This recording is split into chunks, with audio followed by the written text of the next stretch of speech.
Hello ladies and gentlemen. So right now what we're going to do is we're going to look at this word problem. Now, in the big scheme of things, in the big scheme of word problems that we're going to look at, this is one of the easier ones. And it's sufficiently easy that some of you might try to play with numbers to figure out what the answer is, and you might be successful doing that. It's not that complicated. However, what I'm going to demonstrate in this example is I'm going to demonstrate the way that I want you to formulate algebraic expressions, and then ultimately an algebraic equation that will capture exactly the situation in the problem, and that will allow us to use algebra to solve this problem efficiently and effectively. Okay, and although at first it might seem a little problematic and it might seem a little bit confusing, once you get the hang of this, your ability to solve problems will increase a great deal. And moreover, you will find algebra to be a lot of fun and also very useful. Having said that, let's begin. Okay? Now, for the purposes of this example, which I'm going to do as a worked example, I'm going to kind of pick the variable that might be harder to use, okay? And then I'm going to redo it with the variable that's easier to use so that you guys can try your hand at it using that easier approach, okay? Anyway, let's begin. So let's read it together first. And remember, one of the advices that I want to give you whenever you're going to solve a word problem, always read it at least twice. So let's read this together. Henry has 318 more ships than Isabella. In total, they have 1,192 ships. How many ships does Henry have? Okay? So we have two unknowns here, okay? One unknown is how many ships Henry has, and one unknown is how many ships Isabella has, right?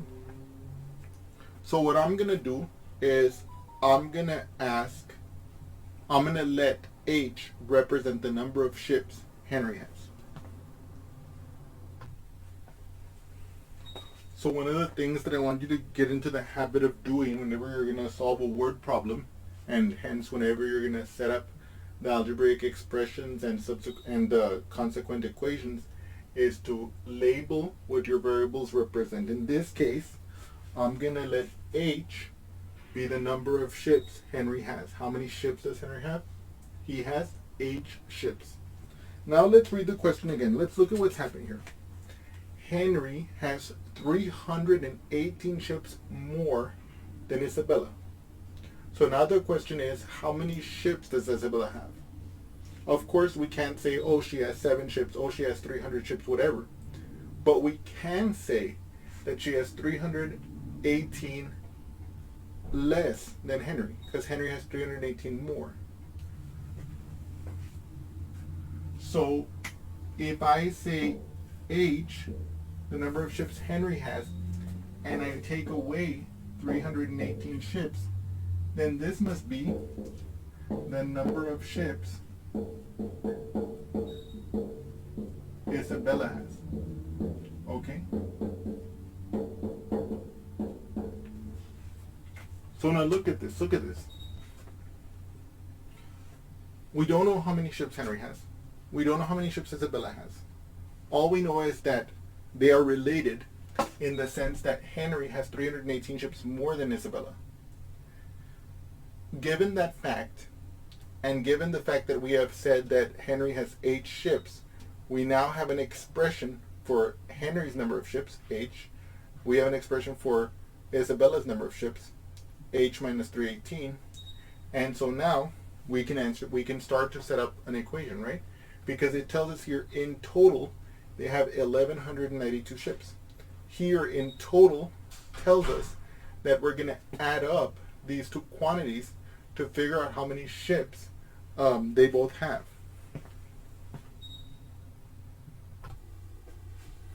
So let's write that down here, okay? We're going to take the number of ships Henry has, H, and we're going to add to that the number of ships that Isabella has, which will be H minus 318, okay? And that's going to total up to the 1192. Okay, like this. Now whenever I have a plus and then a parentheses, right? And of course, there's nothing we can do in this parentheses anymore. So we can just get rid of the parentheses. This equation, oh, by the way, I can't believe I just ran over that. Look what just happened here. This is what we were waiting for. This right here is an equation that captures the situation of the problem. It captures the fact that Henry has 8 ships, that Isabella has 318 less than Henry has, and that they add up, that they total to 1192. See, this word problem has now been converted to an equation. So now we're going to proceed to solve it. Now when I'm adding some expression like this, then since there's no number in front of here to distribute, we can just remove the parentheses. Okay? So if I have, so in other words, this can be rewritten as h plus h minus 318 equals 1192. Okay? Like this. Now what is h plus h? H plus h is 2h. So this becomes 2h minus 318 equals 1192. Now look at this. I want to get this to the other side. I have 2h minus 318. How can I get rid of this minus 318? By adding 318 to both sides.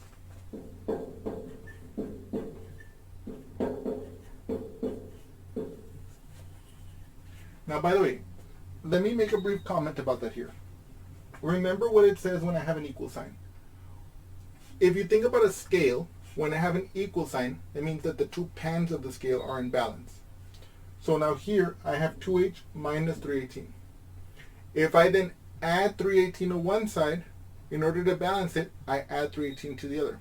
And the reason why I added 318 is because I know that since I have a minus 318 here, when I add the 318, that's going to disappear.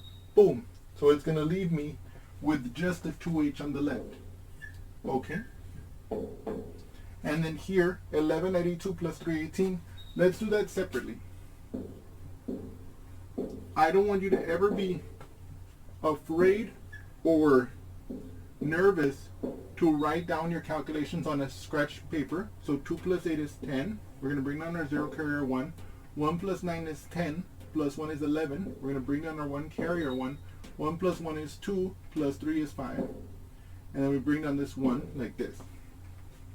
So we get 2h is 1510. Okay?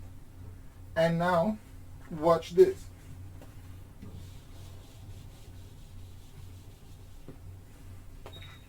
So we've gotten to this point. Okay, let me just copy this over here.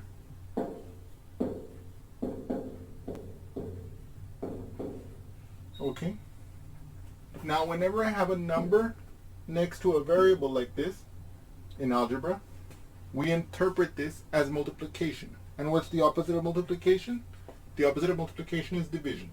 So what we're going to do is we're going to divide both sides by 2. So we'll get 2h equals 1510 divided by 2 on both sides. On the left hand side, this will cancel, the 2's will cancel, we'll be left with just h. And on the right hand side, we'll have 1510 divided by 2, right? And of course, to solve this, we're going to use the long division. So 2 goes into 1510. 2 goes into 1. It doesn't, right? 2 goes into 15. How many times? 7 times, right? Because 7 times 2 is 14. That's still less than 15. 2 times 8 is 16. We know that that's too big. So it's 7 times. 7 times 2 is 14. We put that here. And then we subtract. Okay? 5 minus 4, that's 1. 1 minus 1 is 0, so we don't think about it. Then we bring down this 1 here, like this. Then we ask, 2 goes into 11 how many times? We know it goes in 5 times, because 5 times 2 is 10, and that's the biggest multiple of 2 before you get to 11, before you get to 11. Then 1 minus 0, that's 1. 1 minus 1, that's 0, so we don't write that. And then we just bring down our 0 here, like this, and we ask how many times does 2 go into 10? We know it goes in 5 times. 5 times 2 is 10. We subtract that, you can see 0 minus 0 is 0. 1 minus 1 is 0. So we know there's no remainder there. And we know that the division stops here because there's nothing else to drop there, right? So that's how we know that the division stops. So here we can see that H is equal to 755. Okay? So let's look at what that tells us. H is equal to 755, but what does H stand for? Luckily, because we wrote down what our variable represented, we know that H is the number of ships Henry has, and we can then ask, okay, is this the answer to a question? We always reread at the end to see what the question was asking. Sometimes when you're doing the calculation, you shift gears and you forget what the question's asking. Here, it's asking how many ships does Henry have. H represents the number of ships Henry has. H, we just found, is 755. Aha, we can finally answer the question. I recommend whenever you're solving a problem that you write your answer as a sentence. Henry has 755 ships. Now, you might say to me, okay, David, that's great and all. But how do we know for sure that this is the answer, right? Does this actually satisfy the criteria laid out in the problem, right? Or is this not the answer, right? And so what we can do is we can actually double check. So what we're going to do is we're going to double check this answer right now so that we can verify that it does in fact satisfy the criteria in the problem, okay? And so what does that mean? Well, in this case, we know that they told us in the original context of the problem that Henry has 318 more ships than Isabella. If Henry has 755 ships, then we can calculate how many ships Isabella has by subtracting 318. Okay? So 755 minus 318. Let's look at this together. I'm going to subtract them. So what is 5 minus 8? I can't do that, right? Because 8 is bigger than 5. So what I do is I borrow from this 5. This becomes a 4, right? And this becomes a 15. I have 15 minus 8. Okay?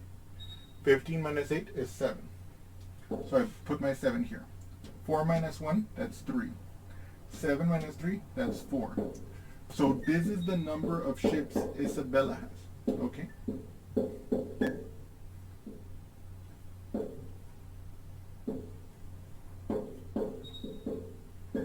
Okay? So now we know that in total they have 1192 ships. So what I'm going to do is I'm going to take the number of ships Isabella has. I'm going to take the number of ships Henry has.